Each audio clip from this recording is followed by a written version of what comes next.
तो मेरे भाई बोरुटो मांगा चैप्टर 81 के जरिए से हम लोग बोरुटो मांगा के सेकंड पार्ट में ऑफिशियली एंटर कर चुके हैं। हम लोग टाइम स्किप में एंटर कर चुके हैं और जिस तरीके से प्रीवियस का चैप्टर था, टाइम स्किप से पहले का जो चैप्टर था, जो हमको वो वाइब दे रहा था, जिस तरीके का एनर्जी था, वो यहाँ पर भी हमको दिखाई दे रहा है। ये चैप्टर के साथ उन लोग उसी एनर्जी को कंटिन्यू कर रहे हैं। जैसे कि फॉर एग्जाम्पल जिस तरीके से प्रीवियस चैप्टर में हमको कोड, कावाकी और बोरुटो दिखाई दे रहे थे लास्ट के कई सारे पैनल्स में, और ये चैप्टर में भी हम लोग वही करते हैं। हमको ये चैप्टर के फाइनल पैनल में बोरुटो, कावाकी और कोड दिखाई देते हैं। तो हमको मतलब कुछ उन लोग बुलशिट नहीं कर रहे हैं, उन लोग वही सेम एनर्जी मेंटेन करके रख रहे हैं और उन लोग बहुत ही अच्छा पेसिंग स्ट्रक्चर रख रहे हैं। चैप्टर का पेसिंग बहुत ही अच्छा है मेरे भाई। ऐसा नहीं था कि हम लोग बहुत ज़्यादा टाइम वेस्ट कर रहे थे। हाँ, हम लोग कई सारी चीज़ों को रिकैप कर रहे थे क्योंकि वो असेंशियल है, क्योंकि हम लोग बहुत टाइम के बाद ब्रेक में से आ रहे हैं, फिर से कंटिन्यू कर रहे हैं बोरुटो को। पर अदर देन दैट उन लोग बहुत ही स्ट्रेट फॉरवर्ड है, मतलब बहुत ही जल्दी से उन लोग ब्लिट्स कर रहे हैं कई सारे अच्छे चीज़ों पे। ठीक है, वो मुझे पसंद आ रहा है। ये चैप्टर की शुरुआत होता है होकागे ऑफिस के साथ, जहाँ पर सारादा फिर से गई है होकागे ऑफिस में बताने के लिए सब सारे लोगों को कि क्या क्या चल रहा है, किस तरीके से ओमनीपोटेंस का एबिलिटी काम कर रहा है, किस तरीके से बोरुटो का रोल स्वैप हो गया है कावाकी के साथ। और मेरे भाई यहाँ पर हमको होकागे ऑफिस में कौन दिखाई दे रहा है? कौन दिखाई दे रहा है होकागे ऑफिस में? हमारा भाई शिकमारू होकागे बन चुका है। वो 8th होकागे है मेरे भाई। ये मैंने उतना एक्सपेक्ट नहीं किया था। बहुत सारे स्पेकुलेशंस था कि काकाशी फिर से रिज्यूम करने वाला है होकागे की पोजीशन को, पर नहीं, हमारा भाई शिकमारू सच में होकागे बन चुका है। वो 8th होकागे है कोनोहा विलेज का। मैं सरप्राइज्ड हूँ पर मैं at the same time disappointed नहीं हूँ, क्योंकि हमको पता है कि नारुतो का एडवाइजर था शिकमारू। शिकमारू बहुत ही एक अच्छा कैरेक्टर है और अभी वो होकागे बन चुका है। और शिकमारू का एडवाइजर कौन है? कोनोहामारू। बहुत सारे लोगों का मुझे लगता है कि नारुतो पार्ट 1, नारुतो शिपुडन में, बाद में बोरुटो में भी एंटर करते हुए बहुत सारे लोगों का हाई एक्सपेक्टेशन था कोनोहामारू से, पर कोनोहामारू ने वो एक्सपेक्टेशन पे वो खड़ा नहीं उतरा है यार। वो but like whatever man. Shikamaru सारादा की बातें बिल्कुल भी नहीं मान रहा था ओमनीपोटेंस की एबिलिटी की वजह से, और एक टाइम पे हमको बहस होते हुए भी दिखाई दे रहा था शिकमारू और सारादा के बीच में। सारादा चिल्लाने लगती है शिकमारू के ऊपर, तो शिकमारू बोलता है कि अगर तेरा बिहेवियर इस तरीके से रहेगा तो कभी भी तू गैनिन से होकागे नहीं बन पाएगी। तो जो रिस्पॉन्स था सारादा का इसके ऊपर वो अच्छा था। सारादा बोलती है कि लॉर्ड होकागे ने एक टाइम पे मेरे डैड को बचा के लेके आया था जब मेरा डैड रोग चला गया था, और उसके ऊपर से 7th होकागे गैनिन से डायरेक्ट होकागे बना था। तो सारादा बोल रहे थे कि मेरा रोल मॉडल नारुतो है या 7th होकागे है, तू नहीं है। तो वो अच्छा था यार। ये सब सारी चीज़ों के बीच में हम लोग कावाकी के पॉकेट डायमेंशन में जाते हैं, जहाँ पर हम देख रहे थे कि कावाकी देख रहा था नारुतो और हिनाटा को फ्लोट होते हुए हवा में। हमको पता है कि कावाकी के पॉकेट डायमेंशन में दाइकोकुतन में टाइम फ्लाई नहीं होता है, टाइम चलता नहीं है, तो इस वजह से नारुतो और हिनाटा हमको सेम स्टेट में दिखाई दे रहे थे। यहाँ से हम लोग कट करके फिर से सारादा के पास जाते हैं। सारादा और सुमरी डिस्कस कर रहे हैं ओमनीपोटेंस की एबिलिटी के बारे में, किस तरीके से कोनोहा विलेज के सब सारे लोग कंप्लीटली ब्रेन वॉश्ड हो गए हैं। और एक्चुअल में कोनोहा विलेज के सब सारे मेंबर्स के पर्सपेक्टिव में सारादा और सुमरे मतलब बहुत ज़्यादा वियर्डली बिहेव कर रहे हैं, क्योंकि उन लोग कोशिश कर रहे हैं सच में बताने की कि क्या क्या हुआ है कोनोहा विलेज के साथ वगैरह वगैरह, और कोई भी बिलीव नहीं कर रहा है उनके स्टोरी के ऊपर। ये चैप्टर के नेक्स्ट सेगमेंट में हम लोग थोड़ी देर के लिए फोकस कर रहे थे एदा, डोरेमोन, सुमरे और सारादा के ऊपर। यहाँ पर बातें चल रहा था फिर से ओमनीपोटेंस के बारे में, और उन लोग फिगर आउट करने की कोशिश कर रहे थे। स्पेसिफिकली सारादा और सुमरे अभी तक कोशिश कर रहे थे फिगर आउट करने की कि कैसे इस पूरे ओमनीपोटेंस की एबिलिटी को रिवर्स किया जाए, और उन लोग पूछ रहे थे एदा को कि कैसे ये हो सकता है, क्या ये हो भी सकता है कि नहीं। हमको यहाँ पर याद रखना चाहिए कि एदा ये पूरे ओमनीपोटेंस की एबिलिटी को कास्ट करना नहीं चाहती थी, ये हो गया था, और ये ओमनीपोटेंस का एबिलिटी कावाकी के विशेष को रिफ्लेक्ट कर रहा है, तो इस वजह से ये सब सारी चीजें हुआ है। और अभी तक एदा फैसिनेटेड है कि क्यों सुमरे और सारादा का मेमोरीज अल्टर नहीं हुआ है, क्यों उन लोगों का मेमोरीज इंटैक्ट है। ये मेरे भाई मुझको भी पता नहीं है कि एग्जैक्टली यहाँ पर क्या चल रहा है। हम लोग कई सारे रीजंस दे सकते हैं इसके ऊपर, पर यहाँ पर सुमरे और सारादा बहुत ज्यादा कॉशियस थे। उन लोग काइंड ऑफ प्रिटेंड भी कर रहे थे कि जो एदा का चार्म का एबिलिटी है वो काम करता है सारादा और सुमरे के ऊपर काफी हद तक। उन लोग ऐसा इंप्रेशन नहीं देना चाहते थे कि एदा का चार्म का एबिलिटी बिल्कुल भी काम नहीं करता है, क्योंकि अगर ये ऐसा उसको पता चलेगा, एदा को पता चलेगा, तो एदा काइंड ऑफ इस पूरे सिचुएशन में थ्रेटन्ड महसूस करेगी, और specifically Doraemon kind of target करने लगेगा सारादा और सुमरे को, क्योंकि वही एक इंस्टेंस है, वही एक चांस है जहां पर सुमरे और सारादा एक्चुअल में मार सकते हैं एदा को। और इसी वजह से जब ये पूरा कॉन्वर्सेशन चल रहा था तब डोरेमोन घूरे जा रहा था सारादा और सुमरे को। नेक्स्ट सीन में हम लोग मीत्सुकी और कावाकी के ऊपर फोकस कर रहे थे। मीत्सुकी बहुत ज्यादा गुस्से में था। मीत्सुकी का मर्डरस इंटेंट हमको यहाँ पर दिखाई दे रहा था, और वो बोरुटो को जान से मारना चाहता था, क्योंकि हमको पता है कि यहाँ पर रोल स्विच हो गया है। मीत्सुकी का जो कंसर्न था वो ये था कि बोरुटो इवेड ना करे कोनोहा विलेज को अपने प्रेजेंस को इरेज करके, क्योंकि हमको पता है कि ओत्सुत्सुकी अपने प्रेजेंस को इरेज कर सकते हैं। तो कावाकी बोलता है कि अगर बोरुटो इरेज करेगा अपने प्रेजेंस को तो मैं जान पाऊंगा, क्योंकि मैं भी एक ओत्सुत्सुकी की तरह हूँ। मीत्सुकी जिस तरीके से फॉलो कर रहा था बोरुटो को हर जगह पे, वो कावाकी को बहुत ज्यादा वियर्ड लग रहा था। तो कावाकी बोलता है मीत्सुकी को कि तू बहुत ज्यादा क्रीपी और वियर्ड है। मीत्सुकी कावाकी को इसके बाद कुछ बोलने जा रहा था, तभी ही कावाकी को इन्फॉर्मेशन मिलता है कि कोनोहा विलेज के आसपास कई सारे कोड के क्लॉ मार्क्स अपीयर हुए हैं। तो इस वजह से कावाकी लेविटेट करते हुए वो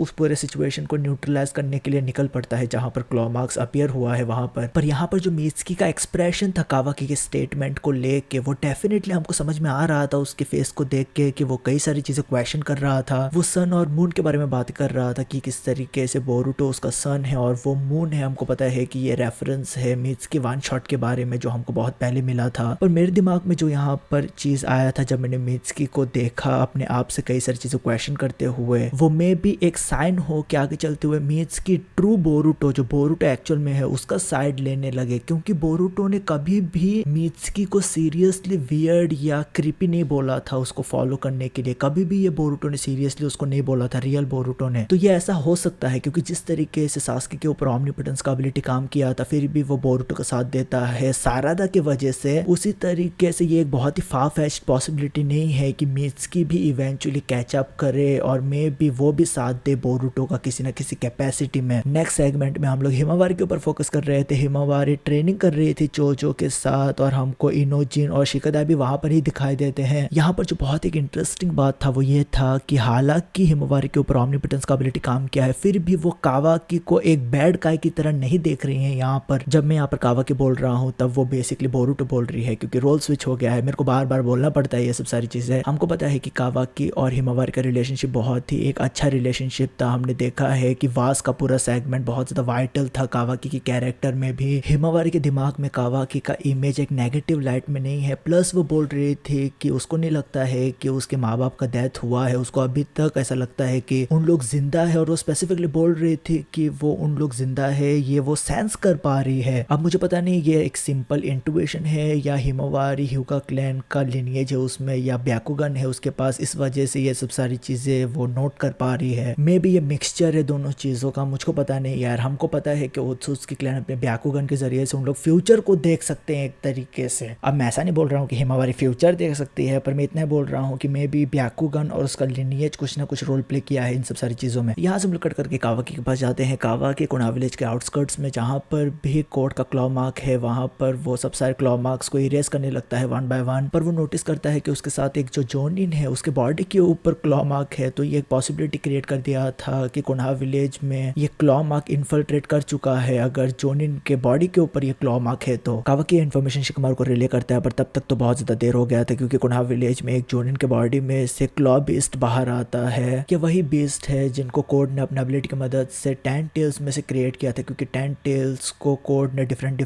फ्रेगमेंट्स में बांट दिया था और वही टेल बीस्ट बने थे या क्लॉ बीस्ट बने थे, जो कुछ भी कोड इसको बोलता है। ये क्लॉ बीस्ट कोनोहा विलेज में एंट्री मारने के बाद मल्टीप्लाई होने लगते हैं अपने क्लॉ मार्क्स के जरिए से। उन लोग काइंड ऑफ ट्रांसपोर्ट की तरह यूज कर रहे थे एक दूसरे को। सारादा और कावाकी आके इन क्लॉ बीस्ट को न्यूट्रलाइज करते हैं, पर इवेंचुअली हम देखते हैं कि एक क्लॉ बीस्ट में से या इन क्लॉ बीस्ट में से हमारा भाई कोड एंट्री मारता है। कोड कावाकी जो उसके दिमाग में बोरुटो बन चुका है उसको ढूंढते हुए वो कोनोहा विलेज में आया है। सारदा बोलती है कोड को कि बोरुटो यहाँ पर नहीं है, वो 3 साल पहले ही निकल गया था कोनोहा विलेज से। तो ये जो टाइम स्किप हुआ है वो उसका ड्यूरेशन है 3 साल मेरे भाई। कोड अपने शब्दों को रिफ्रेश करते हुए वो फिर से बोलता है कि मैं बोरुटो को ढूंढते हुए यहाँ पर नहीं आया हूँ, ये मैं यहाँ पर आया हूँ क्योंकि मैंने बोरुटो को ढूंढना बंद कर दिया है। क्योंकि कोड का मानना है कि अगर वो यहाँ पर अटैक करेगा तो इवेंचुअली बोरुटो यहाँ पर आएगा अपने फ्रेंड्स को बचाने के लिए, वो सब सारी चीजें। अब यहाँ पर जो एक बात नोट करने लायक है वो ये है कि कोड बोरुटो को पिछले 2 साल से हंट कर रहा है और हमको पता है कि बोरुटो 3 साल से कोनोहा विलेज छोड़ के चला गया है या 3 साल हो गया उसको कोनोहा विलेज छोड़े हुए।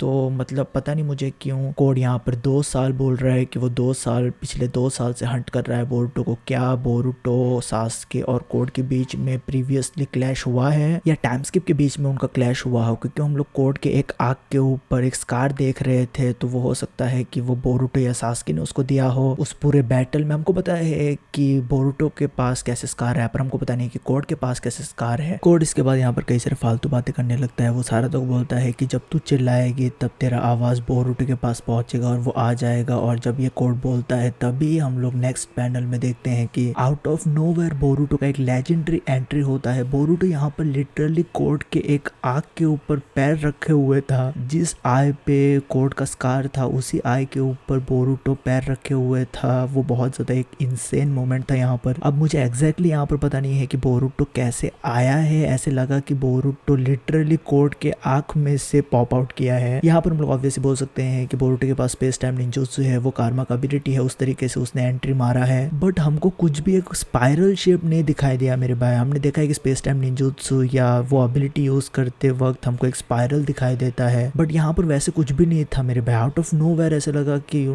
लिटरली बोरुटो कहीं पर से मतलब प्रकट हो गया यहाँ पर। ये चैप्टर फाइनली खत्म होता है बोरुटो, कावाकी और कोड के स्टे डाउन के साथ, जो बहुत एक एपिक तरीका था इस चैप्टर को खत्म करने का। तो मेरे भाई मेरे हिसाब से बोरुटो पार्ट 2 को स्टार्ट करने का ये बहुत ही अच्छा तरीका था। जो कैरेक्टर डिजाइंस थे, जो नए कॉस्ट्यूम्स थे कैरेक्टर्स के ऊपर, वो बहुत ही सिक थे। मेरे फेवरेट अगर मेरे को चूज करना है तो मेरे फेवरेट रहेंगे सारादा और कावाकी। मीत्सुकी भी है वहां पर मैं बोलूंगा कि सारादा और कावाकी बहुत ही ज्यादा सिक लग रहे थे मेरे भाई। तुम लोगों का कौन सा फेवरेट कैरेक्टर डिजाइन था मेरे को डेफिनेटली बताना कमेंट सेक्शन में कमेंट करके। तू मुझे याद रखिए भाई। VRP, ख्याल रख अपना, पीस मेरे भाई।